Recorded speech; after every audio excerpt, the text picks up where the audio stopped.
Okay guys, good afternoon and maligayang hapon sa inyong lahat. Ipopromote ko lang po sa inyo ang aming product na Milo Lemon. Yes. Explain ko sa inyo paano naging Milo Lemon. First of all is nakalagay po siya sa Milong lagayan. Tapos yung laman po ay lemon. Nestle Lemon. Kaya natawag ko po siyang Milo Lemon. So, ang purpose po kasi nitong Bakit po siya may takip yan? para po hindi matapon like this. Hindi siya natatapon. Hindi, tagilid mo talaga. Hindi po siya natatapon. Angas naman pala ng Milo Lemon mo. Kahit alugin mo po siya, hindi siya malalaglag.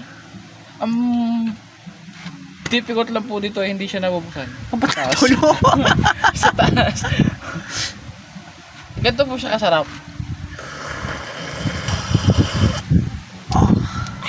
Ganun po siyang sarap.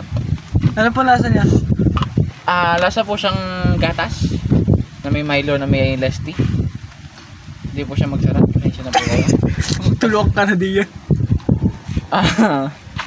So yan po, baka gusto niyo bumili. Magkano po yan, sir? It's only tubig, Misty baso. 24. 36, tumbok. 4. Hindi, Sound 24, 38, tumbok 50. Yun po. Bahala na po kayo mag-compute. Thank you. Saan nyo po yung mabibili? Kung kayo po yung magtitinda. Ha? Saan po yung nabibili? Ano, Pwede pong pang order dyan sa Shopee. ay pag po sa Shopee, hindi na po malamig. Makikita na po siya sa mga sari-sari stores, lalo sa Badal, ML Store, sa Sebs, sa V-Mart, Kitty Honor. Makikita nyo ito.